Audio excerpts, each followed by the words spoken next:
Hey everybody, it's Jason Blaha here. Today I want to talk to you guys a little bit about grip width on both rows and pull-ups and chin-ups. So let me put on my +5 hat of weaponsmithing, work on scaling up my crafting a little bit, and let's talk about this. And this is really kind of one of those topics that we need to discuss because there are actually enormous advantages to one of these versus the other, and there are big myths out there regarding the least advantageous type of these exercises.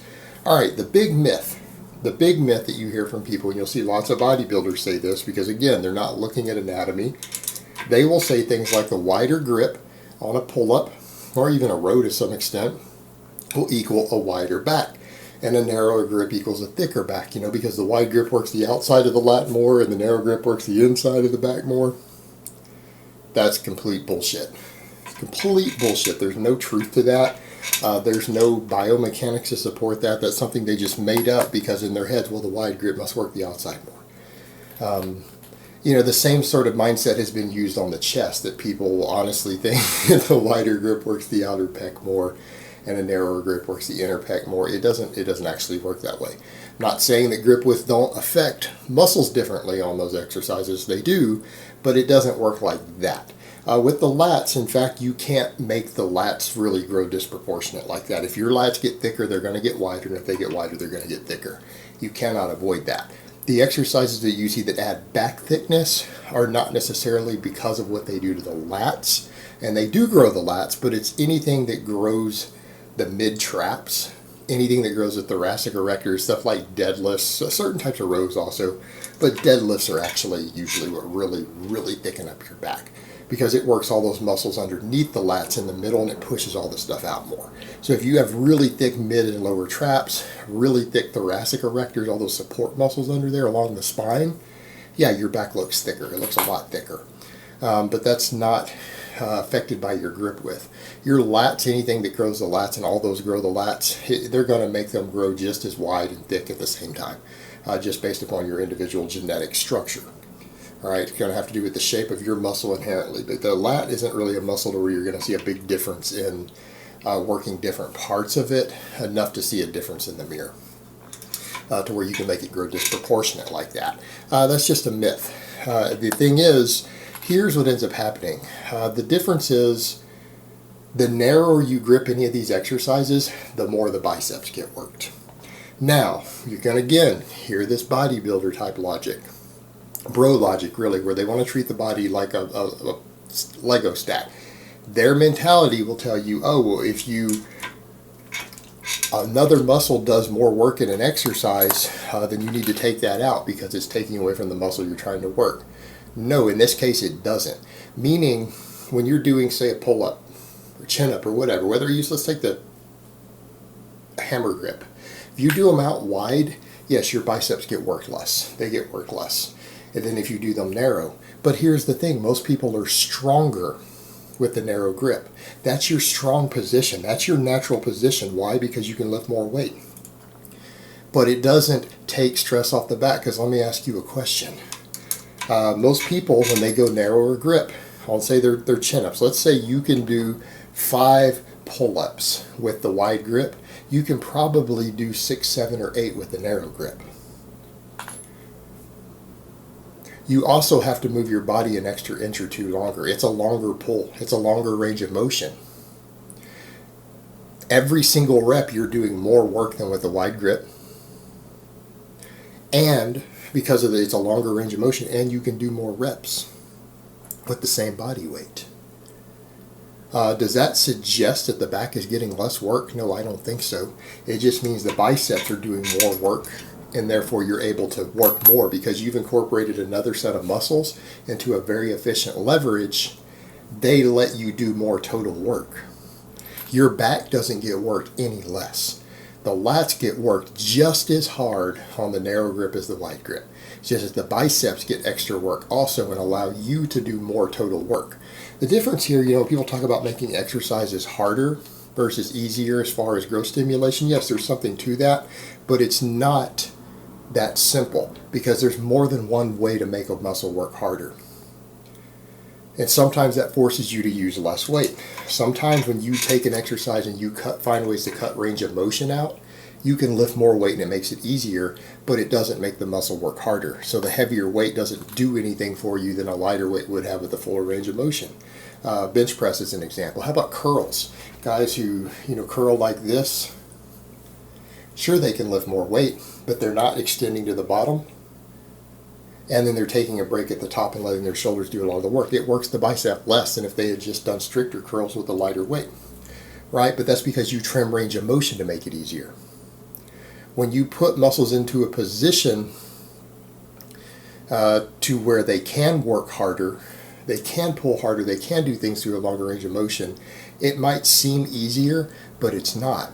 But you know how you bridge that gap by doing more work. In this case, though, the only reason the exercise is harder with a wider grip is not that any given muscle's working harder, it's that you've removed the ability of some of the muscles to work hard. Meaning you've taken the biceps out to a larger extent so they can't contribute, so therefore you do less work. But it doesn't work the back any harder. But this is a difference. This is very much a different exercise, but you have reduced range of motion. And there's your big giveaway. If you reduce range of motion on an exercise and can do less work, it's a sign that no muscle is working harder, that just some muscles have been taken out.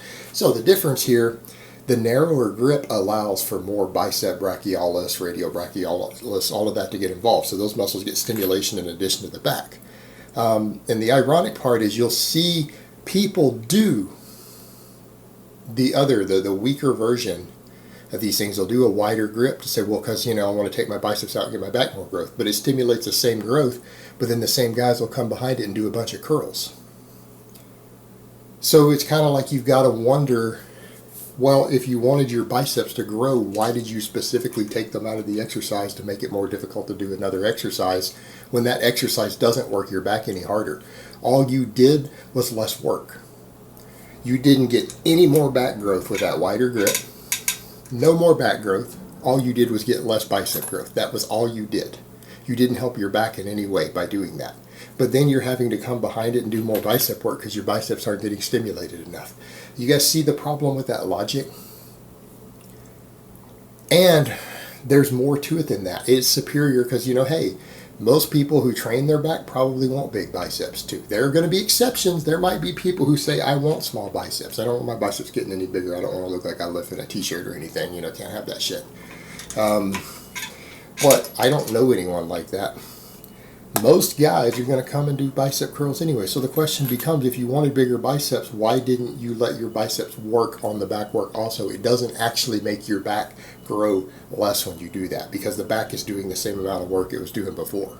You're just letting the biceps get in also. It's basically like getting free curls with your pull-ups or chin-ups or rows. It's like getting a free set of curls thrown in addition to the back work. That would be a good way to look at it. But there's other advantages and disadvantages also.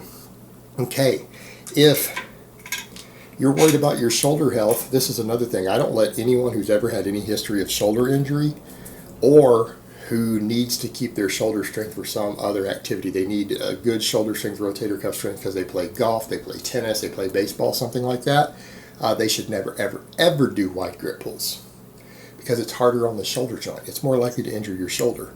So when you compare the wide versus the narrow, all right, we already get the advantage of extra bicep work with the same amount of back development. It's easier on your shoulder joints. Less chance of injury. All right, these are very, very clear advantages. These are very sound reasons to never bother with the wide grip stuff, to always do narrow. And that's generally what I teach. That's what I preach. That's what I do myself. That's what I have anyone do who I know. I don't ever have them do any sort of wide grip, pull up, chin up, row, lat pull down. Why would you? Why would you? There's no benefit to it. There's only negatives.